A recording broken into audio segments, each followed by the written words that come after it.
Hello, D&Ders, RPGers, Game Masters, and the like. I'm going to talk. The second part of this is about magic items found in the White Box Omnibus. So without further delay, let's get into it. This is the second section in the book.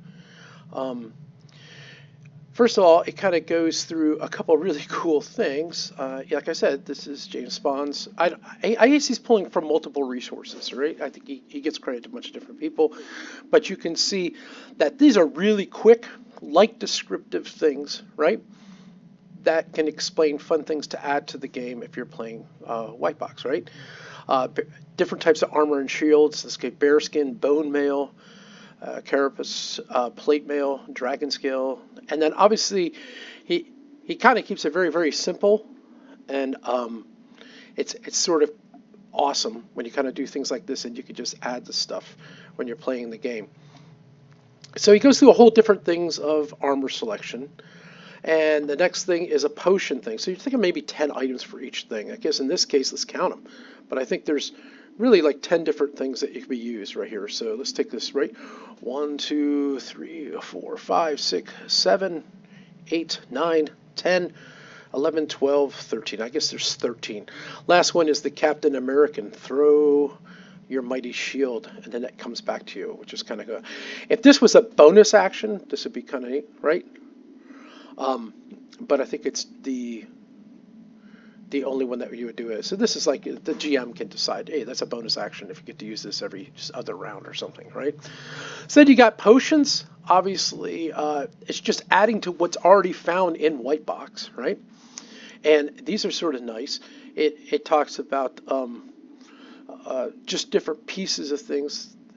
Here's the vampirism, obviously lycanthropy, magic resistance, water breathing, and then he goes through some protection scrolls, which are really kind of nice, right? As you can see, once again, we're just looking, and I'm not going to go through each one of the descriptions. You could do that if you download the whole thing.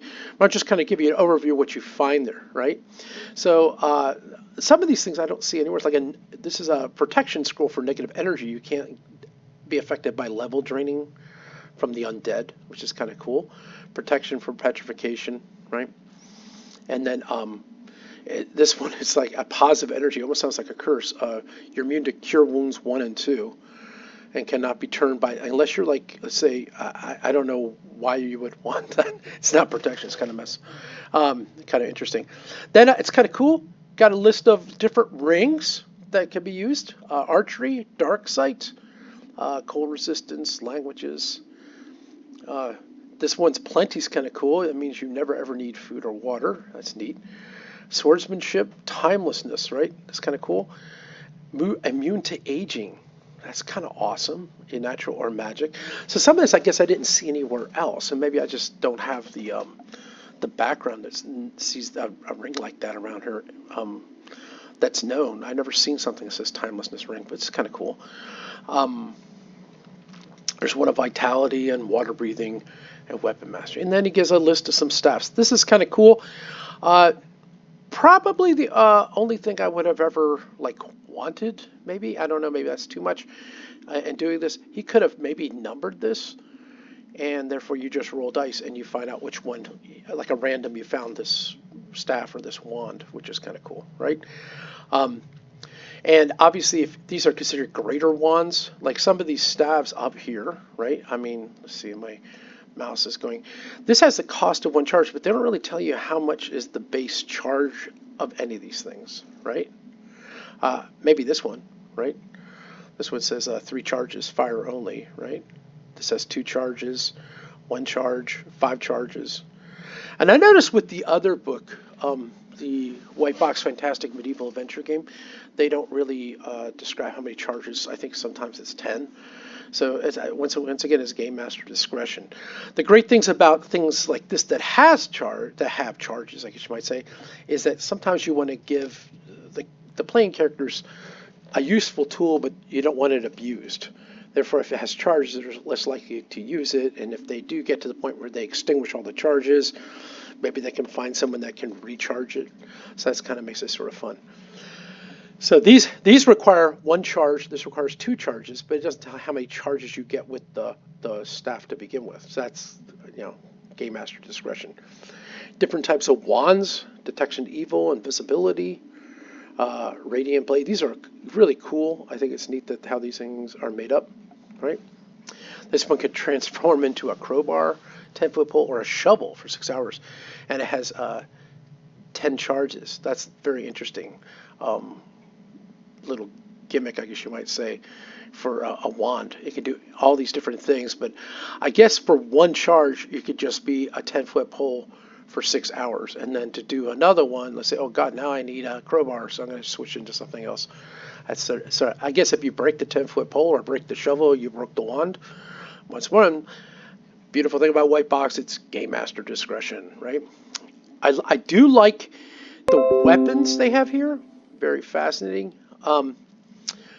Battle axe of mindlessness, right? So this is like, I guess, when you kind of go into a barbarian rage mode, remove from all fear effects, right? And then dagger of the assassin. Different things you see coming up here. Like I said, it's pretty straightforward. All the things that you can find, and they have quite a bit of weapons to take a look at. And then they give you some of the. I like how he puts lesser and greater, so you could tell how much this probably would or would not affect a game, right? Like he says, a lesser, so dark vision, wearing his amulet could see perfectly, even complete darknesses, and it tells you all classes, right? Is immune to all diseases and poisons. Wow, that's kind of like an awesome thing, and obviously that'd be a greater amulet, I guess you might say, in comparison. And it's kind of nice that he's putting that out there to let you know how much it would affect your game putting these things into it, right? So that's kind of nice. And like I said, too much, let's say, of these treasures can ruin a game. And that's something to take into consideration, is that if you give your characters too many toys, then they obviously they think that it can kind of nerf the whole experience. So these are fun things to come up with and have, and if they get destroyed, So that's kind of one thing that you should take into consideration. Once again, he pops out a house rule, and these are purposed item artifacts, right? So, and that's sort of an interesting concept, right? And these things basically are saying these things do have the ability to interact with the user, right? So it can be a telepathy or empathic impulse, which is kind of cool, right? That's something to take into consideration.